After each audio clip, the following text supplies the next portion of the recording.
Good evening, ladies and gentlemen. Welcome to the 8 p.m. Bilingue Primetime News on Spectrum Television. Making news tonight, July 7, 2025. In a revealing interview on RFE, Cameroon's Minister of Communications, René Emmanuel Sadi, has confirmed President Paul Biya's bid for re-election this October, signaling a defining moment in the nation's political landscape. Orion Dunkang's report delves into the minister's insights on stability, democratic engagement, and the president's vision for Cameroon's future. Also in this news edition, 36 new lawyers were officially admitted to the Cameroon Bar today, July 7, 2025, during a swearing-in ceremony at the Littoral Court of Appeal. And on this news, we shall be having as guest Oni Ladonet Ondesa, sports journalist on Spectrum Television, who just received a special prize for the Young Sports Reporter, which was awarded by the Cameroon Association of Sports Journalists. This story is in full and will be brought to you in a short while. Thanks for tuning in, ladies and gentlemen. You're watching the 8 p.m. Bilingue Primetime News on Spectrum Television. And we'll kickstart right away this news, and it is in the French language with Leila Renganzo. Bonsoir. Bonsoir à vous, Christelle Sec. Mesdames, bonsoir. Monsieur, bonsoir. Et merci d'être avec nous. Il est 20h sur les antennes de Spectrum Télévision. C'est le journal. L'élection présidentielle au Cameroun approche et les discours se multiplient. Ce 7 juillet 2025, dans un entretien accordé à RFI, René Emmanuel Sadi, le ministre camerounais de la Communication, a donné son point de vue sur les démissions de Issa Tiroma Bakari et Bello Bouba Maïgari du gouvernement camerounais, deux anciens alliés du RDPC, le Rassemblement démocratique du peuple camerounais et de la majorité présidentielle. Le porte-parole du gouvernement est également revenu sur la participation du leader de cette formation politique. J'ai nommé le RDPC à cette élection présidentielle. Les grandes lignes de cette sortie sur RFI, je le rappelle, avec Orion Dunkang. 50-50, c'est l'expression de ce début de semaine. C'est une personnalité pas des moindres qui l'introduit, le ministre de la Communication, porte-parole du gouvernement.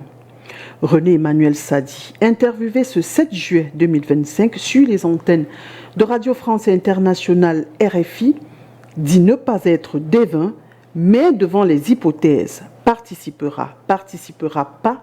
S'agissant de la candidature de Paul Biya à l'élection présidentielle, il opte pour du 50-50. Eux, militants du Rassemblement démocratique du peuple camerounais, connaissent bien les textes de leur parti au sujet du candidat à la candidature. Par ailleurs, continuer à gouverner son pays à 92 ans est un énorme mérite. Doté d'une grande sagesse, de clairvoyance et d'une mémoire phénoménale, le porte-parole du gouvernement présente le président de la République comme un homme discret aux actions efficaces et sans tapage.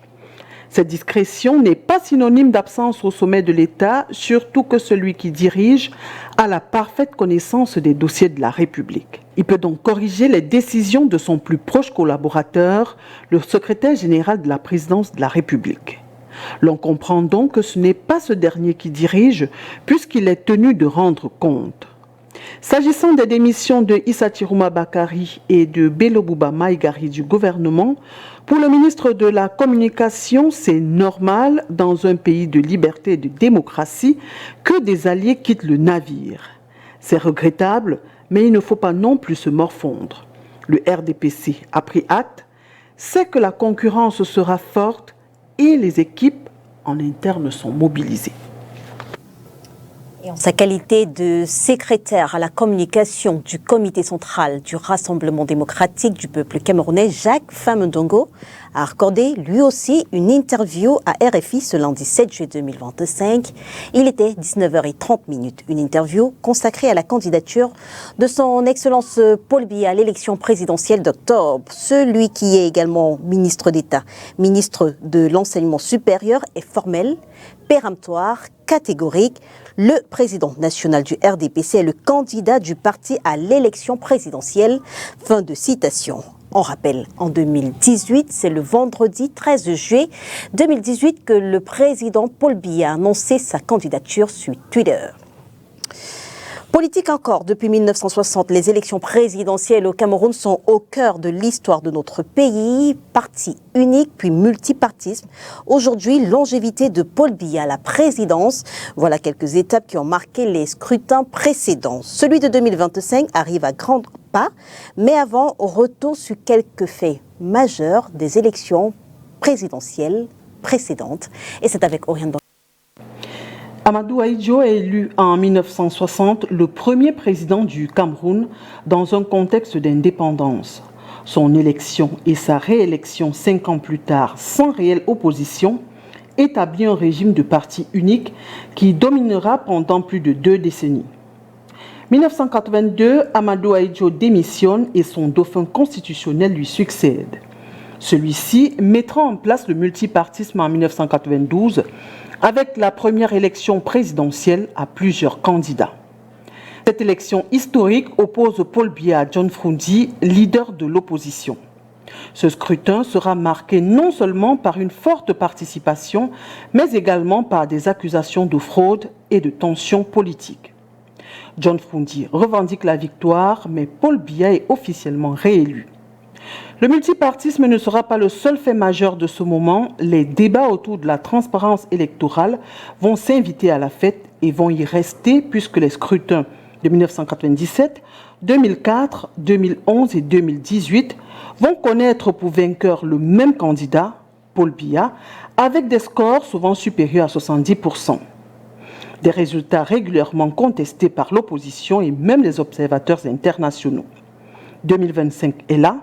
À l'approche de cet autre tournant décisif pour la nation, au multipartisme, débat autour de la transparence électorale s'ajoute la coalition. Ce dernier aspect très présent lors de l'élection présidentielle 2018 est encore d'actualité cette année 2025. Pour des partis de l'opposition et une certaine opinion, il faut faire bloc pour renverser le mastodonte RDPC. Seulement, avec les coalitions, les groupes ou alliances qui se font et se défont à quelques mois de la présidentielle, faut-il s'inquiéter? 36 lawyers have been officially admitted today to the Cameroon Bar during a swearing-in ceremony that took place at the Littoral Court of Appeal. More details in the following report.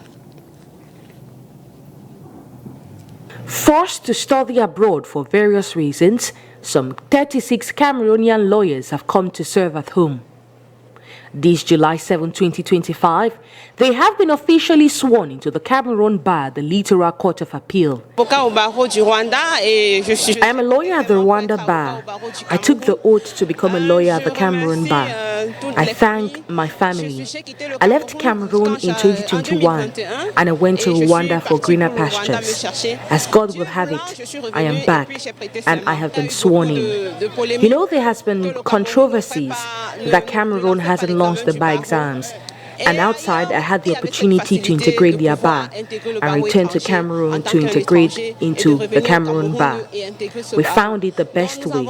Get training outside and come in and practice. Out of 37 expected, 36 lawyers were present.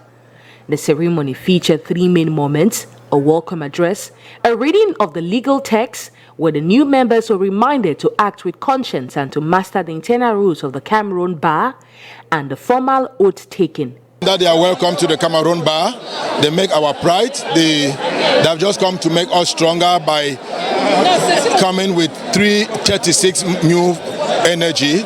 And I want to tell them that it's a wonderful profession. There's enough space for everybody. Let them not get in and start focusing more on money. There's a lot that they still need to go back to their books and learn, given that they are coming from a foreign bar. The rest is going to fall in perspective. Their return has been warmly welcomed, seen as a valuable opportunity to bring fresh perspectives shaped by diverse cultures and legal systems. By blending their international experiences with local knowledge, These lawyers are expected to enrich Cameroon's legal community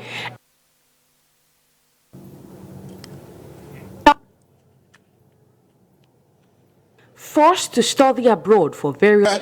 We verify if you have not been disbarred, the rest, certificate of nationality and all of those are the regular conditions that you have to fulfill. These 36 lawyers are part of a legal pool of 200 legal practitioners who have returned from various international jurisdictions to integrate into the Cameroonian legal framework. They have been deployed across all 10 regions of the country. The Ministry of Posts and Telecommunications has held its second National Artificial Intelligence Consultation in Yaoundé. Minister Minette Libong-Likeng has highlighted the importance of artificial intelligence in Cameroon's digital growth. And I invite you to listen to the minister in the following excerpt. This is the second edition of this national consultation on artificial intelligence. I can remind you that last year, on the month of June, we have having the first edition, and during it we wanted to know what is going on. How are we ready for the role of artificial intelligence? So this second edition, what the output is to have really a national strategy for the development of artificial intelligence, because we need to be sure that artificial intelligence running in Cameroon, taking in consideration our need, our culture, and so that our young people, our experts, master the development of artificial intelligence. Because, you know, in the world, there are two groups of people: those who create, who innovate, and the other are consumers. So in Cameroon, as we have young people well-trained, we want to be those who create, those who can control their national artificial intelligence. That is what we are expecting for this meeting, is to have, after consultation, because many stakeholders are there, to have a national strategy of the development of artificial intelligence in Cameroon. Thank you. As we announced on the news, we have as guest Oni Ladonette Ondesa, sports journalist with Spectrum Television, on her special prize for the Young Sports Reporter Award, which was awarded to her by the Cameroon Association of Sports Journalists. Good evening, Oni Ladonette, and congratulations once again on your prize. Good evening to you, Christella Sexuele, and good evening to you, Leila Rengaze. Thank you very much for the congratulations. How does it feel to be recognized in such a way? Honestly, it feels so good, I must say. It feels so good to receive this award. It's something that I would say I've been waiting for it. Unfortunately, I didn't want to put it that much like you're coming out as a desperation. No, it's a way of saying I've done it so much work in the past years. It's been so challenging, and at one point I thought maybe this is not what I was called to do, because I started off as a cultural journalist. I was presenting a cultural show on Boom TV. So I thought maybe transitioning into sports wasn't the right path. I should have just stayed in culture, because I love both. And this is just coming to put a stamp to this, that it's actually something I should pursue. And talking about these challenges, you got introduced into sport in 2023 with your show La Presse Refait le Match. How did you overcome these challenges? I think La Presse Refait le Match was some sort of a show that it was me telling the world that, okay, I'm into sports officially.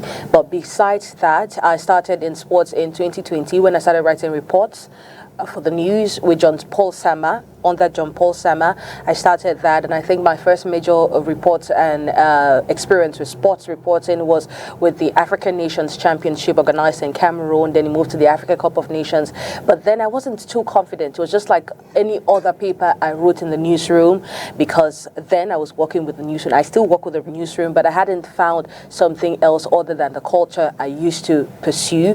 So I think starting La Presse for the match was first of all a difficult issue. I mean, it took a whole village to convince me to start La Presse for the match. I wasn't too confident about starting. I felt like I had just got it. I was just introduced to sports journalism, and I should not be handling such a program of such magnitude that shines the spotlight on Cameroon footballers, Cameroon athletes, and not only footballers, but also Cameroonian sports. I should not have been given such a power. I felt like I could not hold it, but so many people believed in me, those in the newsroom, you, Christella Sexuele, Leila Renganzo, and every other person in the newsroom actually believed that I could do it, and that was just it. And it started, and here we are today. It is obvious your determination, your passion, and your consistency has proven with this prize. Going forward, what do you envisage this award for your career? Well, I believe this is the start of great things. If I had any doubts before, I think it has been swept under the carpet now. It has gone with the Wuri River, if I could put it that way, right? So yes, I think this is just a reassurance that what I'm doing it right. Because I'll tell you, after that prize, people have never met before, people I do not know, and I haven't had any relation or in contact with, like, oh, I do watch your work and I really appreciate what you're doing, or I'm inspired by what you do. People that are even younger than me, I'm inspired by what you do. I follow your program, and I was so surprised that, you know, what we do in front of these 4 cameras are actually inspiring the next generation, or probably the next generation of sports journalists. So I was actually so happy about that. And like I said, I'm more confident in what I do. I'm more happy, and I think I just want to go out and conquer the world. And lastly, any last message for young aspiring journalists out there? Honestly, I have a lot of messages to want to pass out. I have a couple of these messages I want to pass out for those journalists, young journalists out there that are aspiring to become sports journalists. I want to tell them there's a space for them. You know, many will think, oh, the sports world maybe has so much crowd. No. There's space for everyone. So you should obviously dive into sports if that's what you love. And if that's what you love, you should also learn it a lot, because when you come to this profession, you would have to prove yourself at every instance. So you should not be afraid.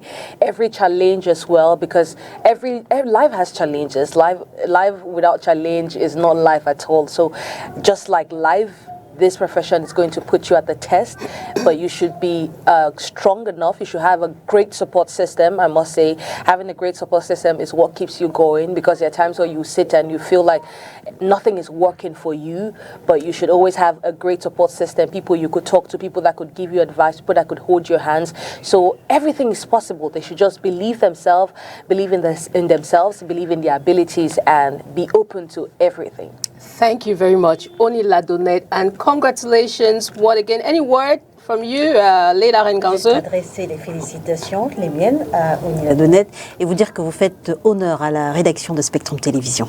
Thank you so much, Leila Renganzo. I'm happy to hear that. And we look forward in seeing your impactful work on Spectrum Television. Thank you very much. Obviously, if I could just use this opportunity, you know, tomorrow we're going to present La Presse for le match.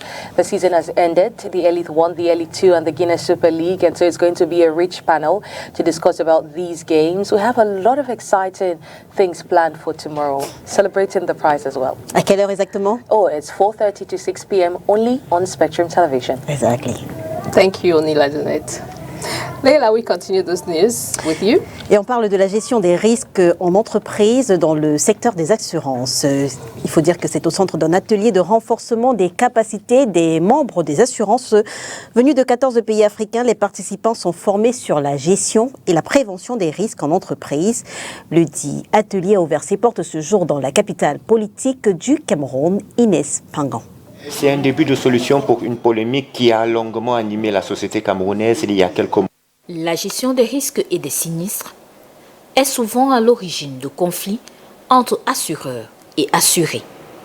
Les derniers reprochent aux premiers une lenteur assimilée à la non-volonté de les assister, et les assureurs affirment que les assurés ne prennent pas toujours le temps de bien comprendre. Le plus vieux reproche fait aux assureurs, c'est toujours le retard dans le paiement des sinistres et tout. Mais la réalité, il faut le dire, les assurés aussi ne lisent pas complètement, ne lisent pas leur contrat d'assurance. C'est quand ils ont des sinistres qu'ils repartent lire, alors que c'est un contrat et il y a des conditions. La gestion des risques, c'est une affaire qui concerne les administrateurs d'entreprises, mais aussi d'États ou de collectivités territoriales décentralisées. Que les villes, les régions aient aussi une risk management, et je dis bien les États en tant que de besoin. Je m'en étais d'ailleurs ouvert il y a quelques années au président Cavaille quand il était de visite à Paris, où je lui avais dit mais le Cameroun devrait aussi se doter d'un risk manager. Je ne sais pas si ça a été le cas, je n'ai pas de lien suffisant avec la présidente du Cameroun pour me permettre d'émettre une opinion là-dessus. Un atelier de renforcement de capacité sur la gestion des risques en entreprise dans le secteur des assurances s'est ouvert ce jour à Yaoundé. 14 pays y participent. Et le Laboratoire national de contrôle de la qualité des médicaments et d'expertise vient de signer une convention d'assistance avec l'entreprise François Santé au cœur d'une polémique depuis quelques semaines déjà au Cameroun. Il est question de veiller à la mise sur le marché de produits de qualité pour la bonne santé des Camerounais. Olivier Bouzike. C'est un début de solution pour une polémique qui a longuement animé la société camerounaise il y a quelques mois. La conformité du produit dénommé Baume François au cœur d'une controverse du fait d'une fabrication et d'une commercialisation sans encadrement administratif. Cette convention signée avec le Laboratoire national de contrôle de la qualité des médicaments et d'expertise vise à définir un cadre de collaboration entre le fabricant de Baume François et l'ANACOM. La société François Santé SAR a été, à tort ou à raison, taxée de sociétés rebelles, de sociétés qui refusent de se faire accompagner par l'État. Cette controverse a sémé le doute dans l'esprit de plusieurs compatriotes. À travers la signature de cette convention, nous ne pouvons que nous en réjouir. Soucieuse de se conformer aux lois et règlements en vigueur en la matière et rétablir ainsi la vérité des faits. L'enjeu est également de s'assurer que les produits mis sur le marché par la société François Santé sont d'une qualité irréprochable. La signature de cette convention permettra à la société de se faire accompagner par le Laboratoire national de contrôle de qualité des médicaments et d'expertise dans le contrôle de la qualité des produits en vue de leur certification aux normes internationales, de bénéficier de la formation continue de son personnel dans les bonnes pratiques des laboratoires, de l'analyse et de la gestion des risques sanitaires. Ainsi, des analyses seront régulièrement faites sur la composition du produit par les experts de l'ANACOM, suivies des propositions d'amélioration éventuellement. L'objectif final étant de protéger les consommateurs camerounais. Sports football, 72 years since its creation, Colombe Sportive are champions of Cameroon. The side lifted their silverware on Sunday, July 6 at the Stade Mbappé here in Douala. Onila Donet tells us more.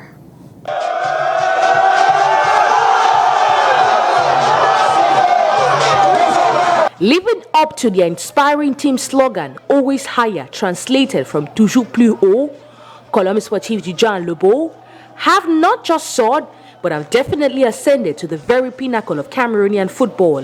In a truly remarkable run, the club has now hoisted their third major piece of silverware within an outstanding 12-month period, echoing their name indelibly into the nation's sporting history. The newly crowned MTN Elite One champions concluded their triumphant league campaign on Sunday, July 6th with a narrow 1-0 defeat to Panthère Sportive. However, the result was purely academic for the side from the South region. Their historic league triumph had been mathematically sealed several days prior, igniting celebrations across their passionate fan base. Under the astute tactical guidance of head coach Richard Toa, his formidable squad wrapped up the MTN Elite One with a commanding 65 points. Their dominant performance saw them secure 19 crucial victories, 8 hard-fought draws, and suffered 3 defeats across the grueling season. This July jewel, their inaugural MTN Elite One crown, arrives mere months after Colombe clinched the prestigious Super Cup and the Cameroon Cup.